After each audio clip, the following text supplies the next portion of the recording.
Hi, my name is Jose Montoya, and today we're talking about psychoanalysis. So we're going to be talking about John Louis Baudry's The Apparatus and why cinema might be something we've always wanted, even before the invention of cameras. Baudry connects cinema to Plato's allegory of the cave and Freud's dream theory. Why? Because both of those older ideas suggest that humans are drawn to illusions that feel like reality. What the allegory of the cave and Freud's dream theory essentially is that the idea that dreams stem from a divine source.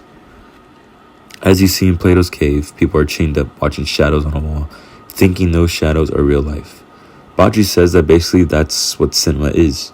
We sit in a dark room staring at flickering images that feel like truth, but are really just projections. The fire is the projector, the shadows are the film, and we're the people stuck in the seats. Now, if you add Freud into this mix, he thought dreams were how our minds create a fake world, one where we can explore feelings, fears, and desires without acting on them. Baudry says film is the same. It lets us regress into a dream state, escape reality, and just watch.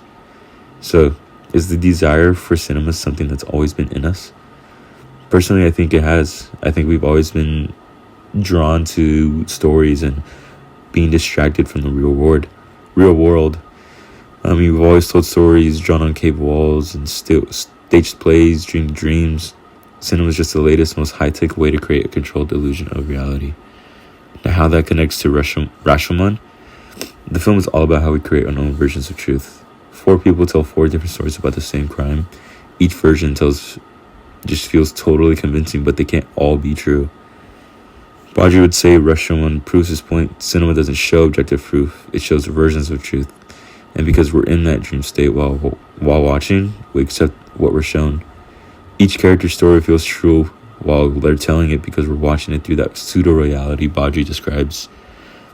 Another film, personally, that I love that displays and doesn't show an objective truth is Bong Joon-ho's Memories of Murder.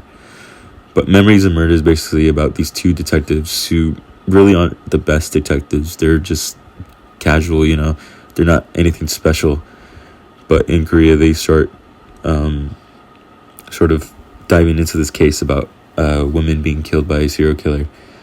And in the end, spoilers, but they never find out who actually does it.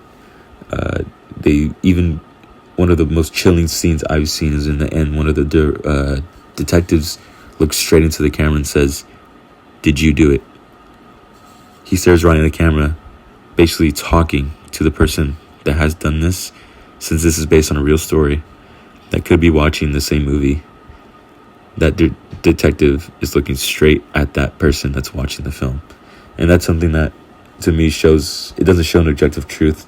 It shows his version of truth and our own version of truth, even if you want to believe what Bong Joon-ho is trying to tell in the end. So in the end, cinema doesn't just reflect the world, it reflects our desire to make sense of it, even if that means lying to ourselves a little. Personally, I think Baudry is onto something. I think we do have a deep built-in urge to just recreate reality in ways we can watch, edit, and replay, whether that be like a sports game or a TV show or a YouTube or TikTok video. It can be anything in the dream, a shadow, or a film. We've always wanted to shape the world into a story.